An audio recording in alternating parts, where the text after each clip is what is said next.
My dad works in B2B marketing. He came by my school for career day and said he was a big ROAS man. Then he told everyone how much he loved calculating his return on ad spend. My friends still laugh at me to this day. Not everyone gets B2B, but with LinkedIn, you'll be able to reach people who do. Get a $100 credit on your next ad campaign. Go to linkedin.com/results to claim your credit. That's linkedin.com/results. Terms and conditions apply. LinkedIn, the place to be, to be.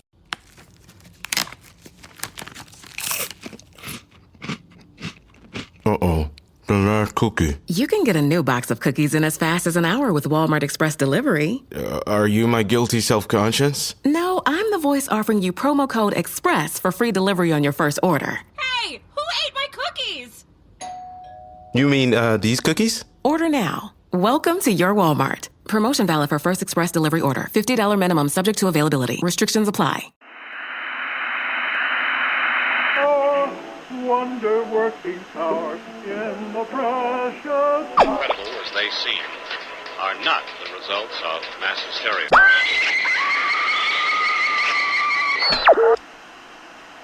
You may wish to adjust the dial.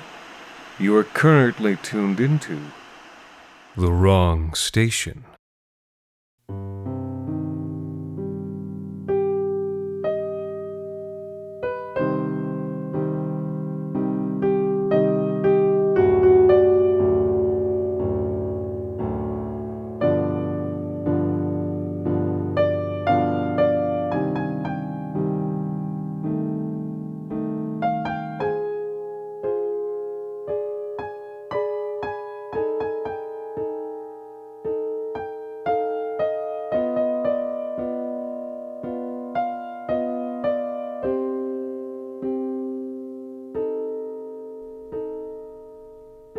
"You lucky lad," said Mrs. Belmartin. It was only mid-afternoon, but the long, dark-paneled corridors of Gogram Manor were already dark, and she carried a silver candelabrum in her hard, white hand as she led him about his new duties. "I know," said Carden. He said it with feeling. The halls here had always been cold, but his new livery of green velvet, gold brocade, and hard-soled, buckled shoes kept him warm. Far warmer than the ragged shirt and breeches of a bucket boy ever had. "I know you know," said Mrs. Belmartin. "Anything's better than cleaning up Jordan pots. But you've looked an extra step up the ladder, lad. This servant's been here 15 years. You'd do crimes to have your new position." "Searching out candles?" "That's right. 157 rooms in Gogram Manor, each of them lit with candles at night, and each candle only allowed to be lit once, otherwise it reflects poorly on the Earl's reputation. What happens to all those candles after they get lit once?" Carden had never given it any thought. The economics of chandelier weren't a high-priority topic for a bucket boy. At any given time, between 40 and 70 people lived at Gogram Manor, and regrettably, most of them shat roughly once a day. Even without candles, bucket boys had enough literal shit to think about. "The answer is that it doesn't matter to the Earl," said Belmartin. "So the butler sells them in town and pockets the change." "All right. So?" "So, you're the one who collects the used candles and hands them off to him, which means you lose a few now and again and start to line your own pockets. If you're not stupid, then in a couple of years you're able to leave this slave's life and set yourself up as a free man." "This is England, Mrs. Belmartin," he said. "Everybody's free." "'Course they are." She stopped in front of a heavy door of coffered oak and rapped loudly. 2, 3, 4, she muttered, and then pushed it open. They emerged blinking into a vast, empty room. Gray light poured in through the floor-to-ceiling windows to bleach the gray-blue furniture and carpet, and reflect dully from a black lacquer folding screen in the corner. In front of the cold fireplace stood a large table covered in papers and instruments, beakers, tongs, and alembics, maps of the continent scrawled with arcane sigils and notations, a brass implement with spidery legs.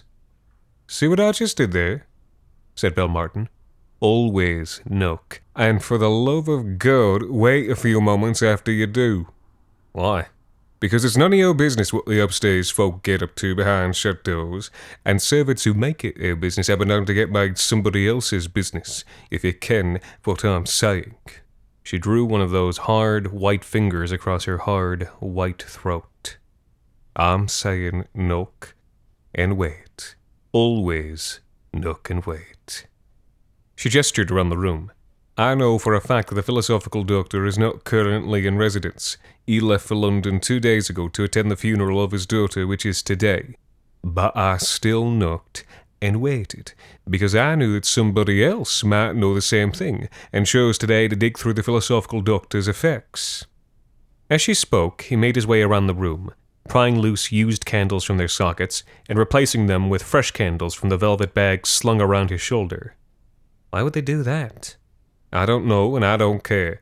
But if they did, I wouldn't want to catch them at it, because what games the rich play are none of my business. My business, Cotton, and yours, is to make it through this vile life in as close to one piece as possible. Do you understand? Yes, ma'am. At this point, he was down by the other end of the room, prying used candles out of the wall sconces, and he was half hidden from her sight by the black lacquer screen. Not quite tall enough to reach the sconce without bobbing on the tips of his shoes, he fumbled one of the candles on his way down and had to crawl on hands and knees as it rolled under a small writing desk behind the screen. The desk was painted with the same coromandel lacquer and gold chinoiseries as the screen itself. As he rummaged underneath it, he realized the cabinet alone was worth more money than he would ever make in his life. Gotcha, he muttered, catching hold of the candle. Wait, what's this? When he withdrew his hand, he found that he had gotten hold of not one, but 2 candles. The one that had dropped was molded from expensive buttery beeswax. The other was a greasy, hand-dipped candle of animal tallow. Taking the opportunity provided by the screen, he pocketed both. Ready for the next room, Cotton, said Mrs. Belmartin when he emerged from the screen. She had a knowing gleam in her eyes, and he self-consciously shifted the bag on his hip to conceal the bulge of candle ends in his pocket. Wanting to distract her with a turn in the conversation, he asked, Mrs. Belmartin, what happened to her, the daughter of the philosophical doctor? She died. A sudden tragedy. She closed the door of the philosophical doctor's room behind them, and they were plunged back into the flickering candlelit gloom of the servants' corridors. What kind of tragedy? What kind? Have you learned nothing in your time on this earth, bucket boy? When a young girl dies suddenly, there's a word for the cause, and that word is man. You mean she was murdered? Not necessarily. Could have been manslaughter, accident, childbirth, the abortionist's knife. Could have been 100 other things. But you ask me, at the bottom of most likely outcomes, you'll find a man. Carden didn't know what to say to that. Oh, don't worry, Carden, she said. You're still just a boy. There's hope for you yet. She stopped beside a door, and he knocked and waited before opening. Good boy, she said. You may yet live till I get out of this place. That night, back in the whitewashed cell he called a room, he sat on his hard cot, examining the 2 lengths of wax he'd stolen. He knew a family, some doors down from where he'd grown up, who'd give him a good price to smuggle manor house candles, and would keep their mouths shut. The one that had fallen from the sconce would be worth something. He was less sure about the one under the cabinet. Why would someone as rich as the philosophical doctor burn tallow candles? They were what peasants used to light their homes. They were what servants used, he thought, jamming it into a candlestick, to light their cells. As the bucket boy, light in his room had been a rare luxury, but now that he was a liveried servant, his place in the world was higher. He decided he was never going to live in darkness again. He decided that from now on, whatever it took, he was always going to burn as many candles as he wanted. He touched a lit taper to the tallow candle wick, which caught. A dim flame flared into life, unspooling a gray thread of smoke that stank lightly of rancid pork. He barely noticed the smell. He had lived with worse his entire life. The candle sputtered as bits of badly rendered fat crackled in the burning tallow. Exhausted from the day's work, he sat back on his cot, watching the smoke rise like rain in reverse to pool on the ceiling. Then, something interesting began to happen. At first, he thought it was a trick of his tired brain in the dim light. But no. The smoke began to sink again, as if it was suddenly colder than the air around it. He felt his tongue go dry. The whole room now stank of burnt and rancid meat.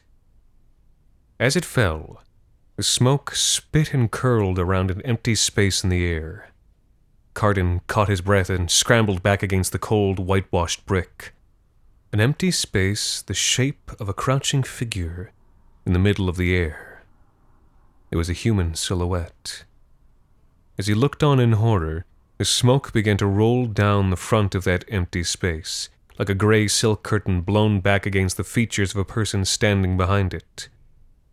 He made a small noise, and the outline resolved itself at last. An invisible thing tilted its head at him, a void adumbrated by the smoke. It was a girl. Maybe. In the shifting cloud he thought he caught the outlines of threadbare clothing, threadbare ribs, and hollow sockets where the dark smoke pooled. "Who are you?" he said. "I am an Iphigene candle." It was a thin voice, hoarse, and difficult to make out, like the voice of someone speaking through the cold cracks of a stone wall. "I answer questions," it said. "What is your question?" "How do I get you to leave?" "Put the candle out." He lunged forward, plunging his bare palm down on the wick. Hot fat scalded him as the light went out, and he withdrew, nursing the hurt. He was alone again, in the thin moonlight that filtered through the fist-sized window in the top corner of his room.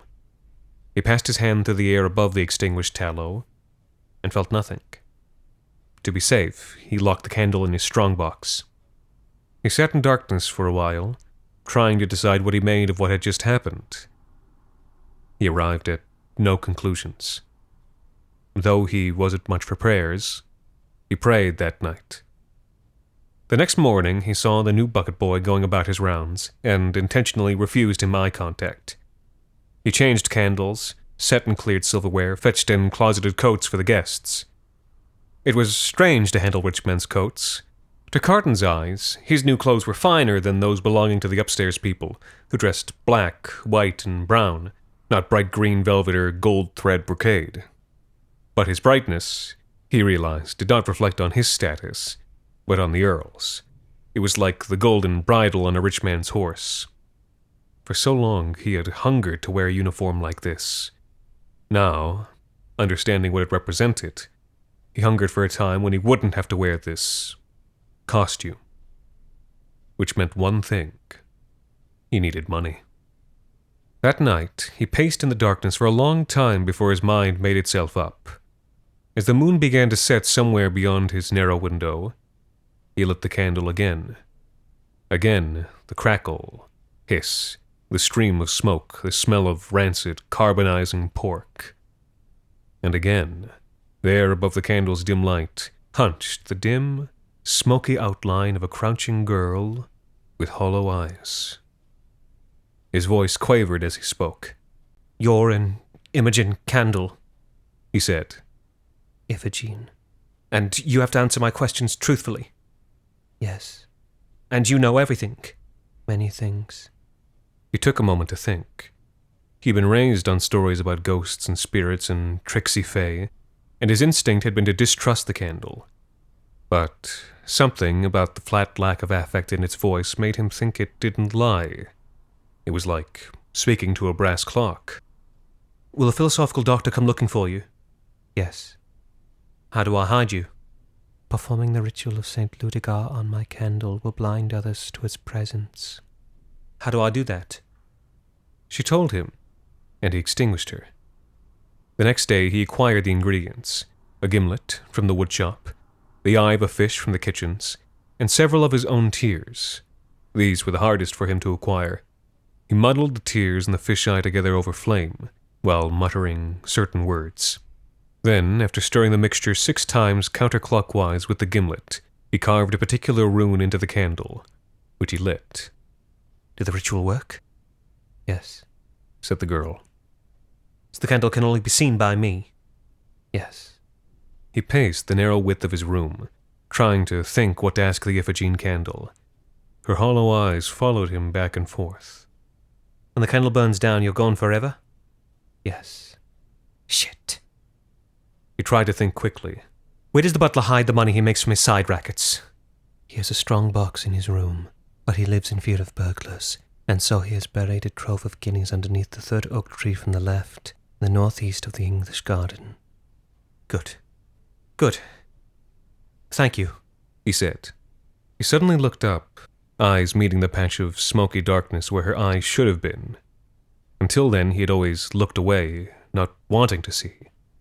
But he had surprised himself by thanking her. Thanking was something you did for a person, not for a what? A cursed artifact? He shook his head.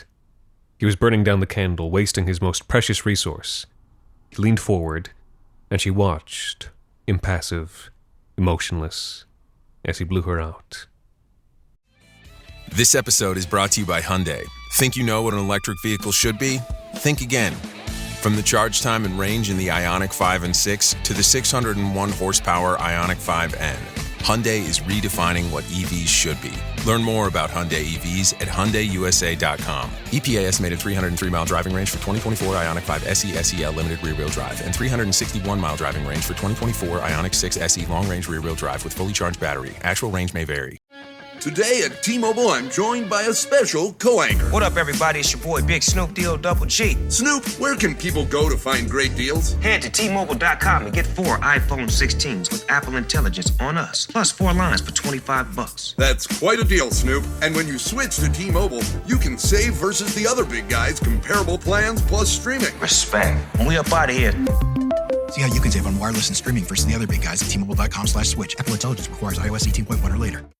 He dug up the guineas, pocketed a small number, and then buried the rest in a place only he knew. It was quite the nest egg. The butler had been smart and thrifty, not to mention ludicrously corrupt, and it was enough to keep someone living in style for years. In Carden's mind, theft from a thief didn't count for much, and besides, the butler's reputation as a lech with the maids was one of many things at the manor that trickled down to the bucket boy. But, in this world, it wasn't enough for a common man to have money. He needed an excuse for having it. He needed a better job. Are any one of the footmen keeping a secret? He asked the candle the next night. Reckham, she said. And Kosh. Reckham gambles and cheats to win. Does he have money? Yes. Guineas? Hidden behind a loose brick in his room. And Kosh? Has debts. He blackmails Reckham to stay above water. Thank you, Iphigene. May I call you Iphigene? It does not matter what you call me. And this time, strangely, she went out of her own accord. The next day, a search of the servants' quarters had been ordered. Some had been stolen, said Mrs. Belmartin. From whom? Said Carden. Mrs. Belmartin could be cold and silent as North Country stone if she disliked you. But to those she felt warmly about, Carden included, she could be a great gossip. Word is from the philosophical doctor. Some bit of papistry or dark magic, no doubt. Dark magic? He let his eyes go wide. But what servant would steal anything like that? No servant would be stupid enough to steal something important in this household, she said. But while the upstairs people go through life plundering our Lord's creation, they find it hard to believe that an upstairs person would ever descend to so petty a crime as theft. Carden was sitting cross-legged on the bed when he heard them coming down the hall. The butler's slow, heavy tread he recognized, but there was another sound that came with it, a quick, metallic tapping that sent a strange fear shivering through his guts. The door swung open, and a shining thing skittered around the crack before the butler could enter. Carden shouted and jumped back on the bed so he was standing with his back to the wall. It was that brass implement from the philosophical doctor's desk. Something like a sundial with spider's legs, except that the arm of the sundial carried a thick yellow wick, which burned slowly with a low, blue flame, and dripped red liquid into a collecting tray. The flame stank of sulfur, and as Carden stared at the thing in revulsion, The sundial part began to gradually tick around in a circle. Some irrational part of Carden's mind told him it was sniffing for something. The butler barged in after it, ignoring both Carden and the machine as he began to tear apart the room. He had a hollow, red look in his eyes, as if he hadn't slept, as if he'd been crying and drinking in secret. "A candle," he said, pausing to glare up at Carden. "Have you seen a candle, bucket boy?" "Not meaning to be smart, sir, but that's all I see every day." "A different candle. Tallow." "Tallow candle, sir? In the Earl's house?" Just then, the brass spider clicked. The arm froze in place, angled at Carden's bed. A small brass hammer on the creature's back flicked against a little bell, sending a clear ding through the sudden silence. "Well now," said the butler, his eyes sharpening as he looked up at Carden. "What are you hiding under your bed, bucket boy?" "Please, sir, it's just my strongbox." "Key," said the butler. "Now." Carden handed it over and shrank into a crouch as the butler tore his strongbox out from under the bed and ripped through it, flinging clothes and papers on the ground. The Iphigene candle was there, in the box, in plain sight, but the butler seemed unable to see or feel it. "Nothing," the butler spat. He glanced back at the brass machine with its stinking flame. "Bloody useless thing. No wonder his lordship is on the brink of throwing the doctor out on the street." But then, his eyes fixed on something in the box, and a wild, manic look spread across his face. "Well, now," he murmured. Well, now. What have we here, bucket boy?" He surged to his feet, brandishing a golden coin. With his other hand, he seized Carden by the front of his shirt and slammed him back into the wall. "Where's the rest of them?" he shouted, and Carden's heart nearly stopped, as he realized how badly he may have miscalculated. "Please, sir, I got him from Wreckham, from playing cards." The butler's eyes narrowed. "Wreckham," he muttered. He had cheap brandy on his breath. "You beat Wreckham at cards?" "Please, I think he was going easy on me." You don't say." He let Carden go and took a step back, looking him up and down. "Wreckham always did have a soft spot for pretty boys." "Pulled it from a loose stone behind his bed," said Carden. The butler spat and then stormed from the room without another word. For a long moment, the brass machine lingered, and Carden had a sick sense that somehow, even without any eyes, it was looking at him. Then the hammer struck the bell for a second time, and the brass sundial swiveled around. It left the room, its legs tapping with the sound of sewing needles ringing against your teeth.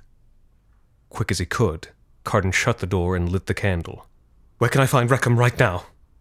Almost before she could finish answering, he blew out the candle and sprinted down the hall. Wreckham was in the buttery, eating a late lunch.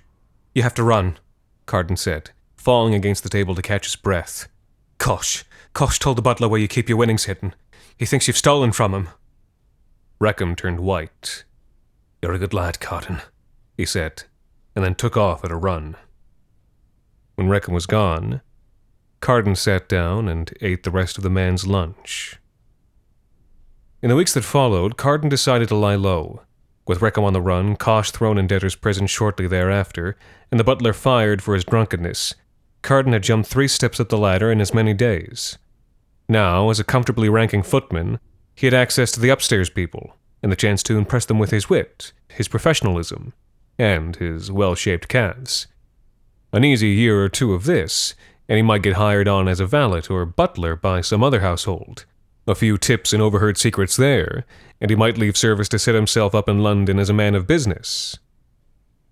Yet, even though there was no reason for him to use the candle, he still found himself lighting it most nights.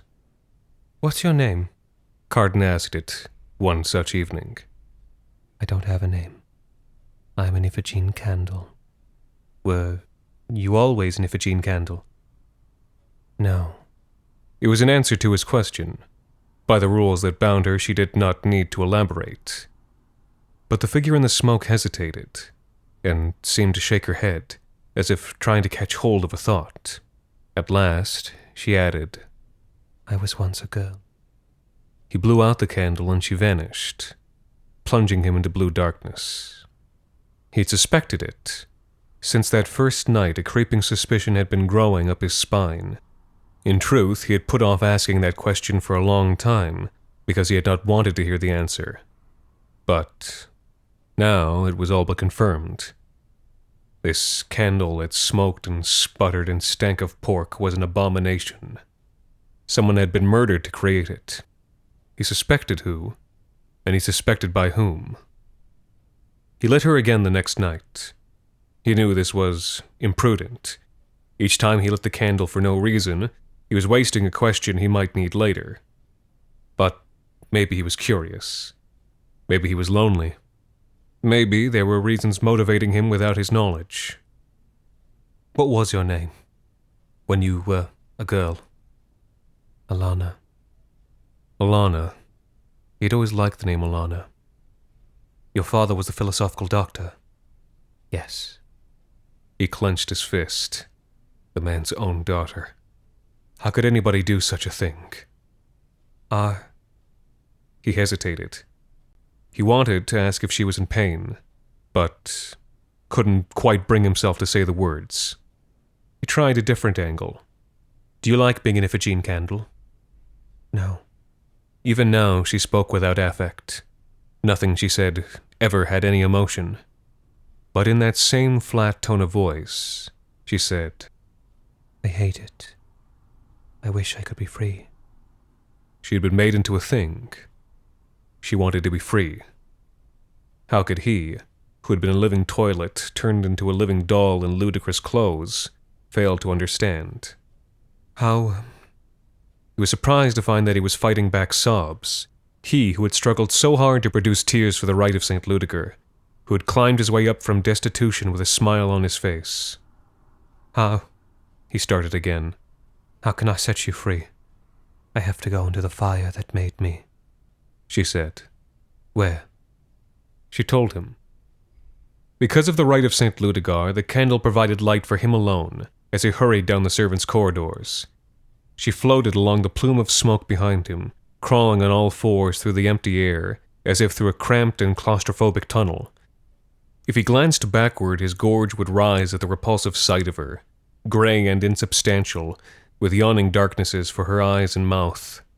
So he kept his gaze forward until he arrived at a familiar door. He stopped and listened for a long moment. No sound from within. He looked for a crack of light under the door. None. He pushed it gently open and emerged into a vast, empty room.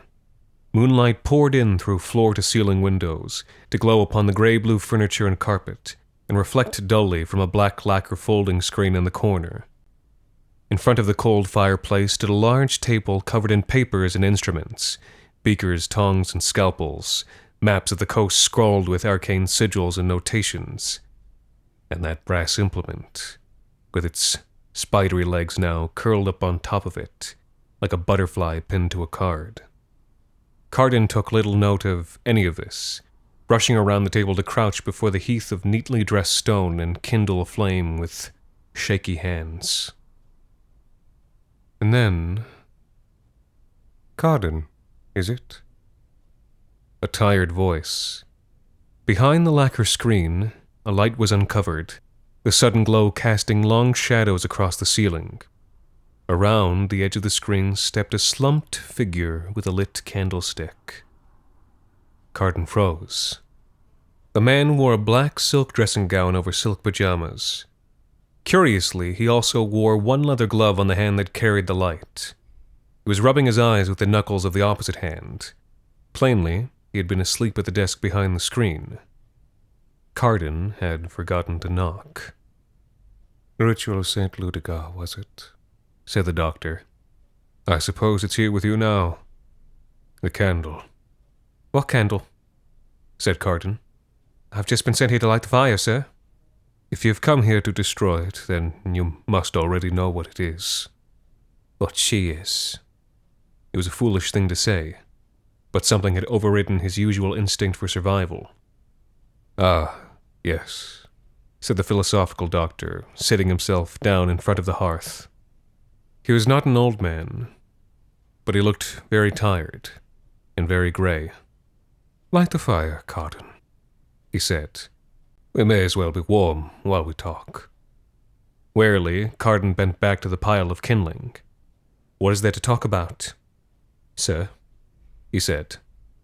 "Do you know," said the doctor, "I was like you once. Young, ambitious, poor. Maybe not quite so poor, but not that much better off, believe me." Mrs. Balmartin had often mentioned how much the rich liked to pretend they understood poverty. "I bit and clawed my way up the ladder," the doctor said. "But the further I went, the further I needed to go to earn the respect of those around me. Do you understand me, Carden? I am personal friends with the Earl, yes, but he doesn't respect me. For all my learning, all I've done for this country, I'm still just some up-jumped commoner to him." A spark flared. Tinder caught light and smoked. Over Carden's shoulder, the silent girl watched. Even here, in the presence of her father, she showed no emotion. "Is that meant to explain what you did, sir?" "No," said the doctor. "It's meant to convince you I'm human, and not so different." Carden blew on the fire. Kindling began to catch. "Carden, our country stands on the brink of war. War with all of Europe. Bonaparte could leave Calais and land his grenadiers at Dover within a matter of hours. The very survival of England is at stake. With respect, sir, what has England ever done for me? Think of what it might do for you. A bright young man willing to do what it takes to get ahead. A young man with a powerful sponsor. Give me the candle, Carden, and I'll see that you rise far beyond what you could have ever imagined. Wealth, prestige, knowledge, it can all be yours if you just give me that candle." You reached out for it. The girl looked at him, expressionless, the span of her half-life burning down second by second. He did not know what to do. She was not a real girl. She was already dead. But he, Carden, could be saved. "What should I do?" he asked. "I cannot answer that," she said. "You should give me the candle, Carden," said the doctor, thinking the question had been addressed to him. "You'll be richly rewarded. Imagine it. A house like this, all your own." He chuckled softly. "You'll even have your own bucket, boys. And why shouldn't someone else use the candle you've used so freely? I will use it to save ships and battalions. Maybe the entire country.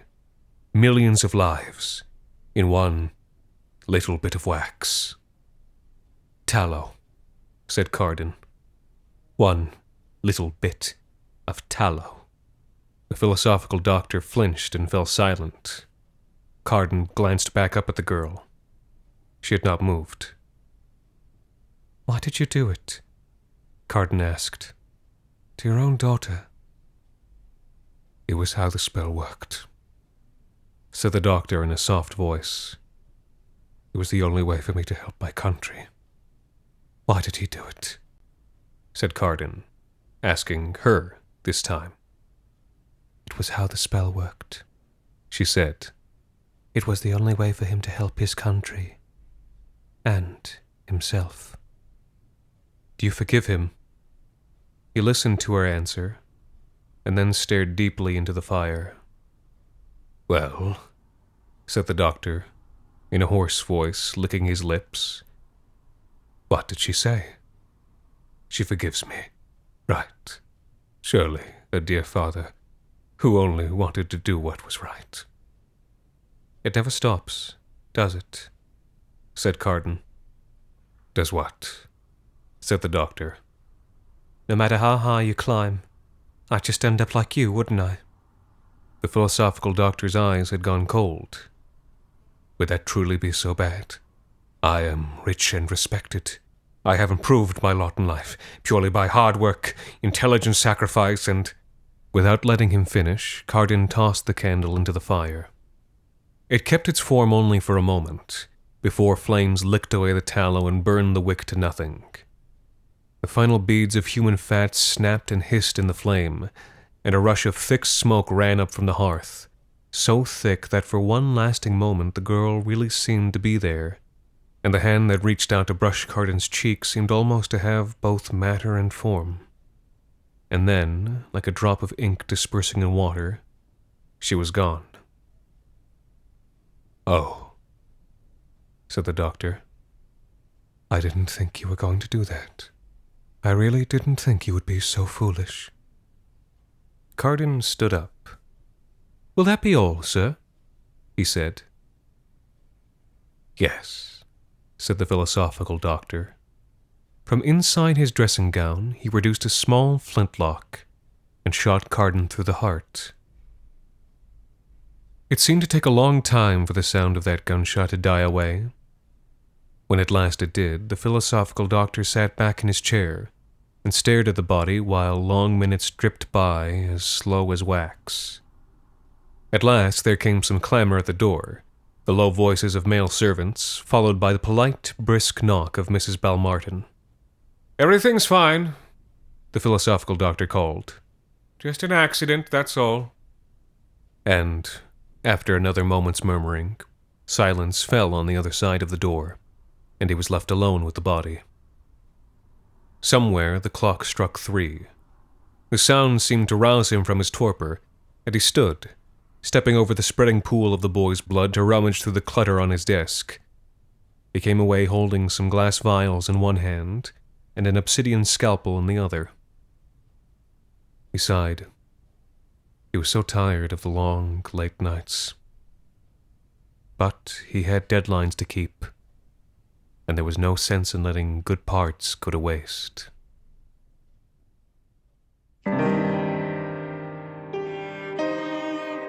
The Wrong Station is made possible by the generous support of our listeners on Patreon. Consider visiting today at patreon.com/thewrongstation. You can also support us by leaving a rating and review on iTunes, or wherever it is that you listen to The Wrong Station. This week's episode, The Candle, was written by Alexander Saxton and performed by Anthony Botello. The Wrong Station is co-produced by Alexander Saxton, Anthony Botello, and Jacob Duarte Spiel, with music composed and performed on the piano by Ilan Citrin, and arranged for the viola and performed by Viola Schmid. You can subscribe to The Wrong Station on iTunes, Google Play Music, Spotify, and any other of your favorite podcast services. You can follow The Wrong Station on Facebook, Twitter, and Instagram, and email us at thewrongstation@gmail.com. You can also follow The Wrong Station creative team on Twitter at AEW Saxton, AJV Botello, and Jacob BRDS. And until next time, thank you for listening.